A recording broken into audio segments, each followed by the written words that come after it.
What's up, DS3 TV? We are back for another video. This one is History Makers, Aristophanes, and yeah, let's get into it. Gonna learn about one of the best Greek playwrights. He was a comedy playwright. If you didn't, I think I mentioned this in a few videos before. I took a theater class and we read Greek tragedies, which, in my opinion, are my favorite.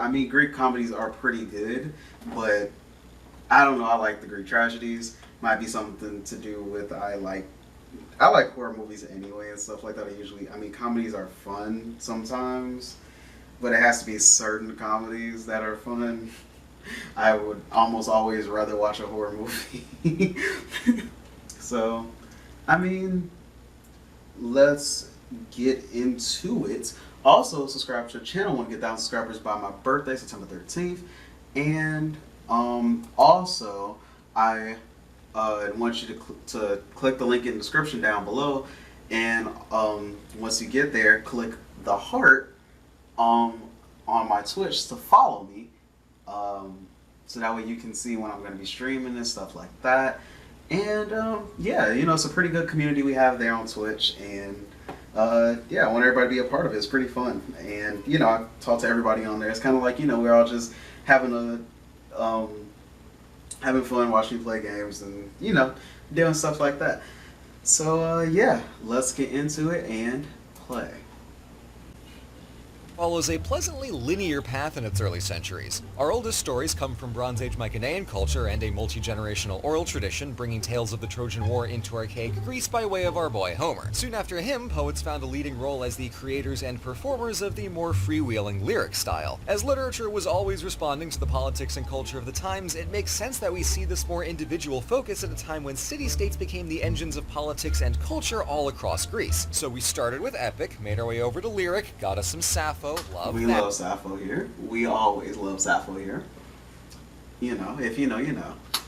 And then Athens happened. In the span of about 2 centuries, this cultural lightweight of a city became the biggest intellectual powerhouse in Greece. It inadvertently inspired the creation of history, became the place to discuss philosophy, and pioneered the genres, 2 of them, of theater, tragedy and comedy. Because truly, only a city as self-obsessedly dramatic as Athens could single-handedly invent theater. Athenian tragedy is a fascinating and absolutely wild bunch of stories, but today our focus is on comedy.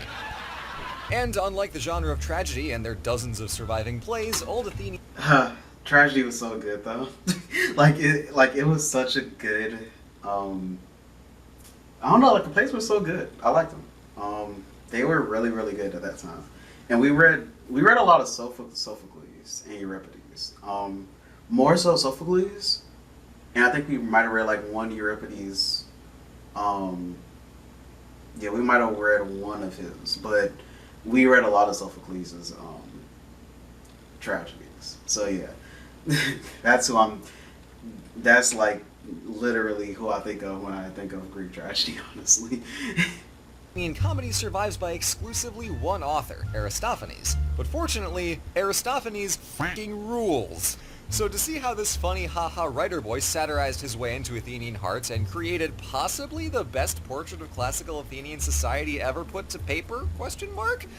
Let's do some history. The exact origins of theater as a genre are tough to pin down. Its earliest recognizable roots come in the form of song performances reenacting mythical scenes during celebrations of the god Dionysus in the late 600s, but the concept of theater as a distinct style of collaborative musical storytelling develops in Athens over the 550s BC, with the first recorded actor appearing in 532 and the creation of a dedicated theater festival sometime between then and the end of the century. The City Dionysia Festival was where leading poets in the city would premiere their tragedies and compete for the glory of angstiest playwright. In 487, the roster of tragedies and bawdy satyr plays grew to include the newfangled genre of comedy, which almost nobody took seriously for half a century before Athens created a dedicated comedy festival in the 440s called the Lenaea. We'd imagine that it was similar in structure to the tragedies, but without literally any scripts from this period, we can only guess. Our first and only real look at old Attic comedy comes during the Peloponnesian War, where 11 of Aristophanes' 40-plus plays make up the only surviving texts either side of half a century. Structurally, the first thing we notice is the names of a lot of these plays.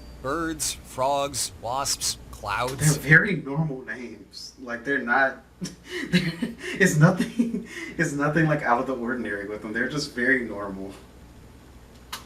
Knights? Despite the appearance, Aristophanes wasn't beating Animal Farm to the punch by 2,000 years, but rather those names are what the chorus is dressed up as in that particular story. In Aristophanic comedy, the chorus is a central focus and constant presence in the play, singing, dancing, interacting with the characters, and talking right to the audience. And with these choral costumes, the sillier the better. Everybody in the city was in attendance, so any comedian worth his olive oil had to mix highbrow humor and complex lyricism with cartoon slapstick and just the lowest, crudest jokes that you can imagine. Picture Shakespeare's balance of complex satire and dick jokes, but then have all of the actors wearing prosthetic dogs of hilarious size, and that's Aristophanes for you. This niche of dirty jokes and vulgar costumes was already covered by the satyr plays, but Aristophanes elevated the genre of comedy by juxtaposing all of this obscenity with the absolute spiciest critiques of Athenian society. While tragedies and satyr plays happen in far-off myths and legends, most Aristophanic comedies are set in contemporary Athens right in the middle of the Peloponnesian War. Because for all its glories and successes, many Athenians would describe their city as a hot mess. The political system of Demokratia was new and shiny, but the assembly was pliable, so Athenian democracy had a concerning vulnerability to greed, warmongering, and imperialism. And the high-minded egalitarianism stopped firmly at men, because even by That's good. I see that. I like it.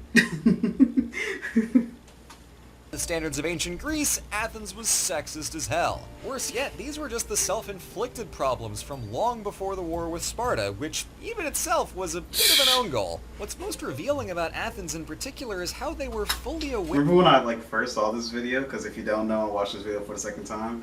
Main thing is because everything kind of got deleted after I tried to re-download Valorant. It's a whole story. I put it in my other two videos, so if you want to watch it, if you want to hear me talk about it, it's in those. But basically, I didn't realize that it was going through, the spear was going through his neck until the second, it took me a couple seconds to realize, I'm like, oh wow, that actually went through his neck.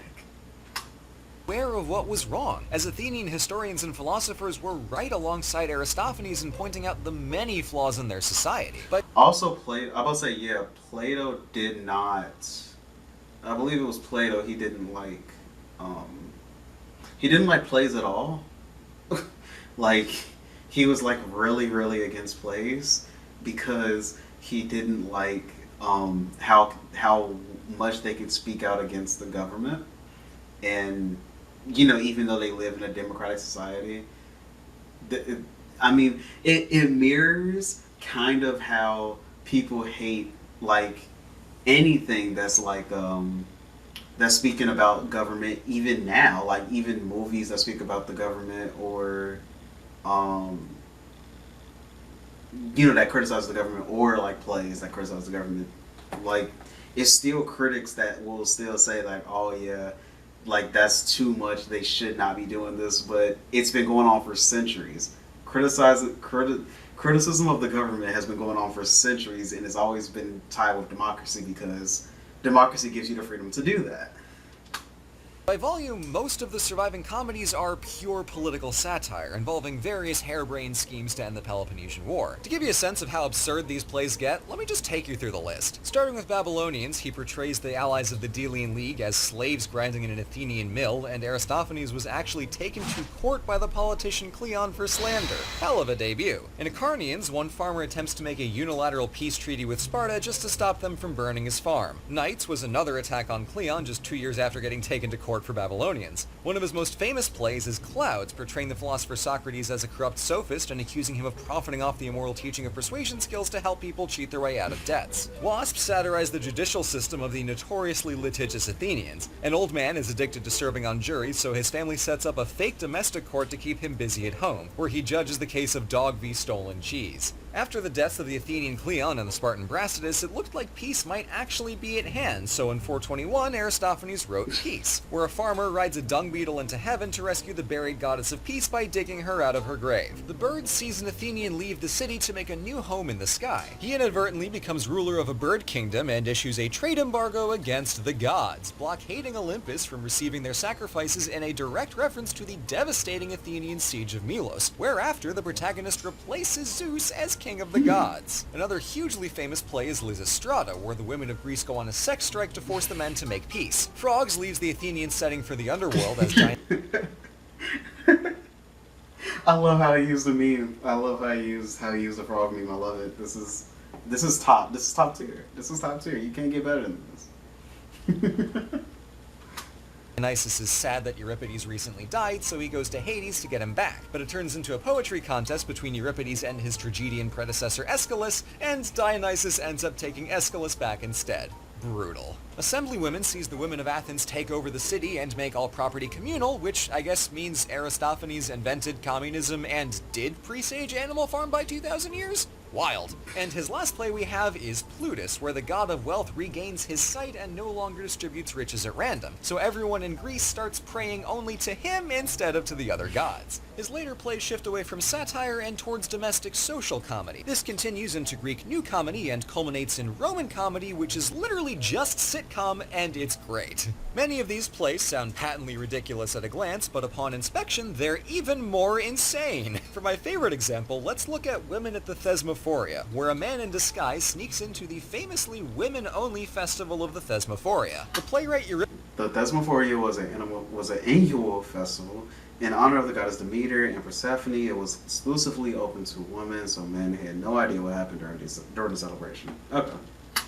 Euripides thinks that the women are plotting to kill him because they hate the sexism in his plays, so he enlists a friend named Masilicus to sneak into this ancient magical woman's bathroom to spy on them. To his surprise, he finds the women carrying out an entire parallel society to Athens, with their own assembly and social organization. During a debate on what to do about Euripides, Masilicus starts making counter-accusations and the women instantly clock him as an imposter. He grabs a baby as a hostage to aid in his escape, but it turns out to be a disguised cask of wine, which Masilicus continues to threaten with a knife, to the dismay of one woman at the festival who is clearly an alcoholic. He stabs the vase and is immediately arrested, after which Euripides puts on a series of disguises as characters from his own tragedies to eventually charisma check his way into freeing Masilicus from prison. Having saved his friend and made peace with the women of Athens, they ride happily into the sunset. This play, like every single play by Aristophanes, is absolutely buck-fucking wild and easily the greatest thing to ever come out of ancient Athens. Beyond the jokes, Aristophanes' work reveals Athenian culture on two levels. One is simply the plays satirizing the people, institutions, and culture of the city. He makes fun of the politicians, he mocks the court system, he pillories the philosophers. He's taking highly specific and well-justified potshots at all aspects of life, and that gives us an otherwise unparalleled look into the actual lived-in world of classical Athens. But what's most wild is that Athens allowed this and even gave him prizes for it. The Athenians knew they were a mess and even celebrated it. Comedy like this doesn't appear anywhere else in ancient Greece because only the society that went out of their way to make public participation and arguing a central fixture of political life could then turn their important religious theater festival into a free-for-all satirical slapfest. At the end of the day, only the rich men were allowed to debate and vote in the assembly, but by investigating civic life for an audience of literally the entire city, Aristophanes democratized public discourse more than anybody else in Athenian history. The man who ruthlessly criticizes democratic politics is, ironically, perhaps the greatest beneficiary and most zealous advocate of democratic culture. The historian Thucydides wanted to create a record for all time, but Aristophanes was focused on his contemporaries and tapped into a communal understanding of the Athenian world to tell his stories. He's not above the history, analytically presenting a grand timeline, but right in the middle of the city, in the space where big historical arcs come crashing into the lives of everyday people. If the Spartans are burning down your farms year after year, who wouldn't want to strike a one-man peace deal with them, or dream of flying off to literally anywhere else? Aristophanes brings Athens to life by humanizing the causes and the effects of its history. In practice, his plays had little lasting effect. As Cleon continued to dominate politics, Athens never reined itself in and was eventually defeated by Sparta, and the sophists continued to use rhetoric like a weapon.